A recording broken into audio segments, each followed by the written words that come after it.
la meilleure façon de manger.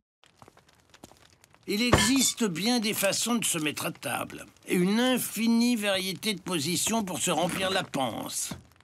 À quatre pattes sur le toit d'un train. Cramponné aux oreilles d'un gros lapin. Debout sur une balançoire. Ou bien allongé dans une baignoire. Rien n'arrête l'imagination de l'homme moderne pour se livrer de façon innovante à l'irrépressible appel du ventre.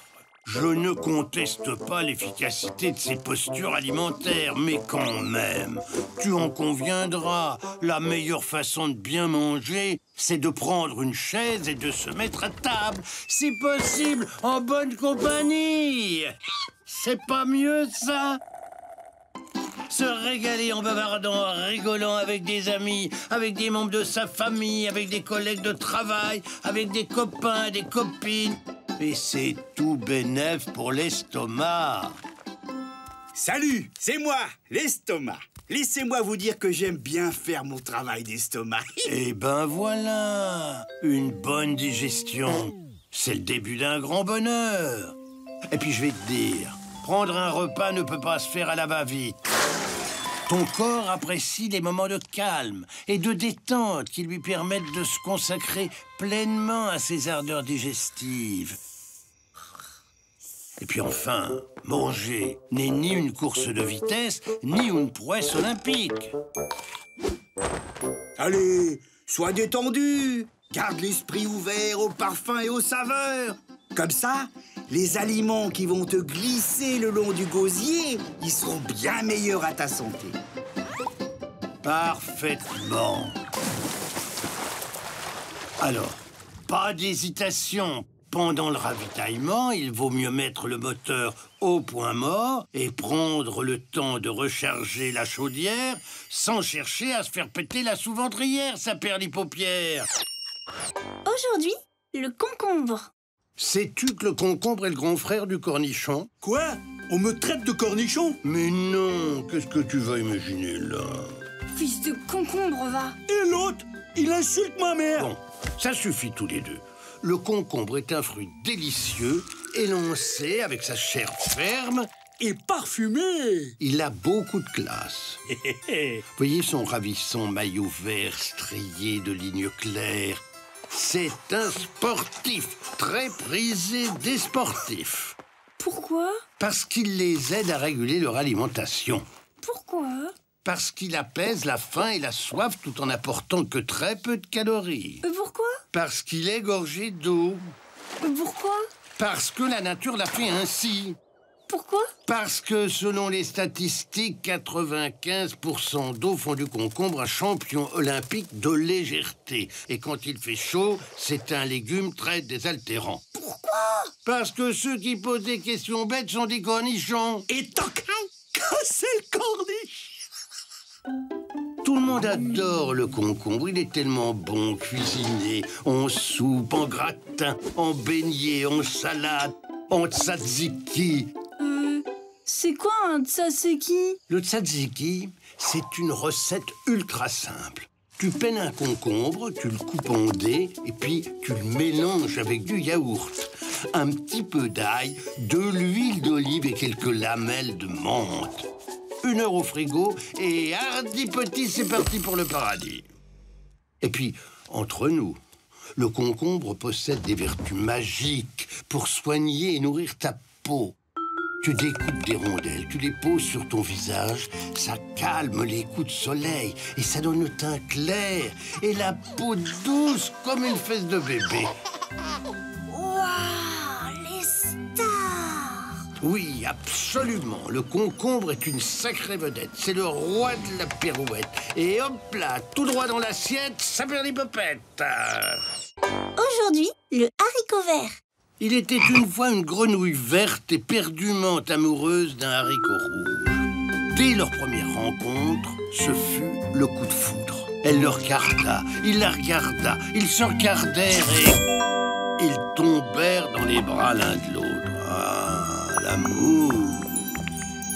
Quand le haricot déposa selon la coutume sur les lèvres de la grenouille un baiser de légumes, la petite amoureuse se transforma en princesse, très élégante et toute illuminée de noblesse. Le haricot rouge vira au vert.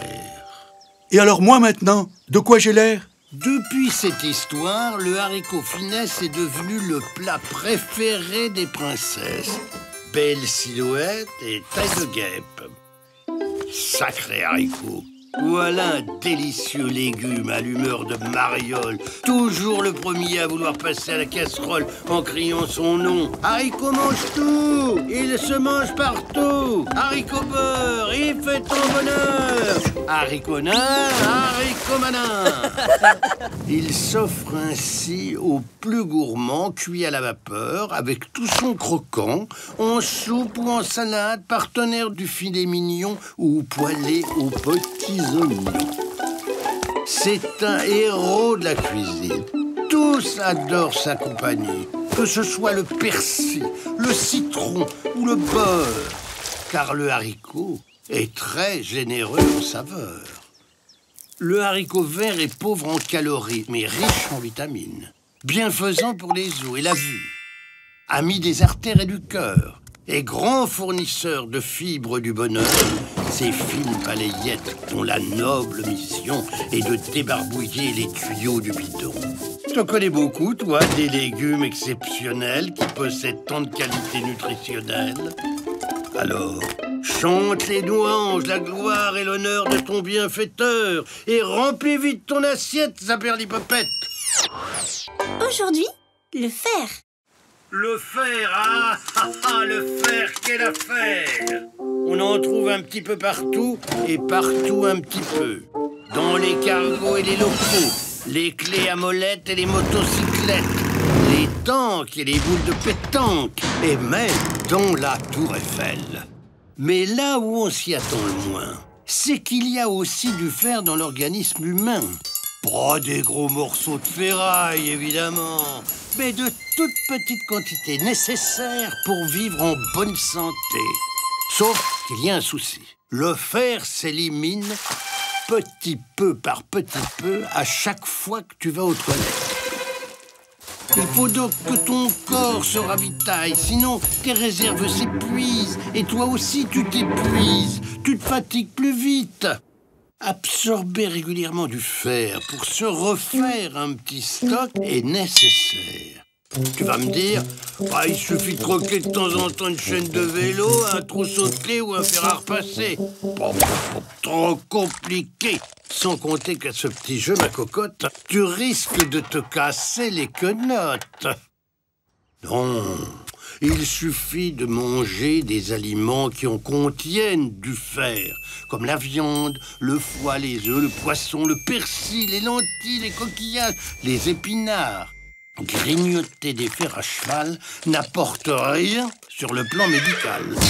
Quant à la Tour Eiffel, tu la vois, toi, dans ton écuelle ? Le rôle du fer est essentiel à la vie.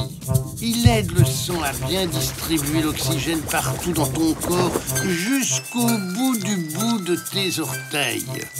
Il fait partie des globules rouges. C'est même lui, sous sa forme de rouille, qui donne sa couleur au sang. Alors n'oublie pas, pour avoir une santé de fer, mange du fer. Et pour ce faire, tu dois manger un petit peu de tout. Et ça, allez, c'est quand même pas le plus dur à faire, saperlipopeye. Aujourd'hui, le sel. Tu les vois, ces lutins qui mettent leur grain de sel dans l'océan? Les voilà, les vrais responsables de l'eau salée, pris la main dans le sac. Depuis la création du monde, sans relâche, ils déversent dans les mers tout le sel de la terre. Des milliards et des milliards de salières y sont passés. Alors évidemment, à force de jeter le sel dans l'eau, il a fini par s'épuiser. Ah, une bien fâcheuse histoire en réalité. Adieu le beurre salé. Terminé le pot-au-feu gros sel. Envoler le bon goût de la soupe, tout pour les poissons, rien pour le saucisson. Franchement, la note était salée, ça pouvait plus durer. Alors il a bien fallu aller le rechercher là où il était, le sel. l'extirper des océans. Pour y arriver, les hommes ont inventé plusieurs techniques. La plus spectaculaire consiste à emprisonner de grandes quantités d'eau de mer dans des bassins, les marais salants, puis à mettre le thermostat du soleil sur 99. Une fois l'eau évaporée, la précieuse substance blanche se dépose sur le sable, de quoi remplir à nouveau toutes les salières du monde. Le sel est utile. On en a besoin pour conserver certains aliments, pour faire ressortir leur saveur secrète. Et aussi pour relever un peu le goût de certains plats. Mais attention, il ne faut pas en abuser. En petite quantité, le sel est bon pour la santé. Il est même vital. Mais si on en ajoute de façon excessive, et c'est trop souvent le cas, alors il devient notre pire ennemi. On se laisse vite aller à ressaler. On consomme déjà beaucoup de sel avec la charcuterie, les fromages et les plats tout près du supermarché. Alors moi, je dis une chose toute bête. Faut se calmer un peu avec la salinette, sa perlipopette. Aujourd'hui, les épinards. Dans mon potager, les légumes grandissent en bonne intelligence. Les tomates d'un côté en compagnie des cornichons, les courgettes de l'autre avec les aubergines, un peu en arrière, un grand carré de patates et à côté du tas de compost, un petit groupe de poivrons et de concombres. Chacun se développe tranquillement sans déranger son voisin. Et il n'y a que les épinards à l'autre bout du potager qui aiment se faire remarquer. Ils peuvent pas s'empêcher de bomber le torse et de montrer leurs petits muscles. Et vas-y que je te gonfle les biceps, et vas-y que je te pointe des pectoraux. Ils font les crâneurs. Depuis qu'ils ont vu Popeye à la télé, ils ne tiennent plus en place des vrais gamins. On a du fer dans les branches et de l'acier dans les feuilles. On est costauds, nous. Et pourtant, ils n'en ont pas plus que les autres du fer, faut pas croire. D'ailleurs, c'est impossible d'attraper les épinards avec un aimant, à moins qu'ils ne prennent la forme d'une pince. Oh, lâchez-moi. En revanche, les épinards regorgent de bonnes choses pour notre santé. Des minéraux, en veux-tu, en voilà, des vitamines. Et surtout, de la vitamine folique, celle qui doit les rendre un peu foufous. En plus, ils sont très digestes avec leurs fibres de perlimpinpin. Manger des épinards, c'est un vrai bonheur pour les intestins. Attendez, j'ai un truc important à dire. On t'écoute? Quand je suis cueilli, il faut absolument me déguster le plus tôt possible. C'est comme ça que je suis le meilleur. Vous entendez? Le meilleur. Il a raison. Faut pas attendre. Alors je vais te donner un petit moyen tout simple de te faire plaisir. Tu prends une belle assiette avec un œuf dur et tu ajoutes un peu de beurre dans les épinards. Ça, c'est pas de l'entourloupette, ça, perlipopette. Aujourd'hui, les boissons. Regarde ce magnifique gigonium. Si on le prive d'eau, après quelques jours, ses feuilles se dessèchent, se ratatinent, dépérissent. Il peut même mourir. Et un petit coup d'arrosoir et ça repart. À condition de ne pas arriver trop tard. Et c'est pareil pour tous les êtres vivants, y compris les humains. Ton corps perd continuellement de l'eau quand tu respires, quand tu transpires, quand tu fais pipi. Il est donc plus qu'important de se réhydrater régulièrement. Il n'y a pas 36 façons de faire. Il faut boire. On n'est ni des dromadaires, ni des blocs de pierre. Alors, que choisir pour se désaltérer? Je me présente. Juju, le roi du jus. Pomme, poire, orange, citron vert, tous les fruits de la terre. Excusez-moi, mais je suis pressé. Dégage, Juju. Mon nom est Soda, Maître Soda.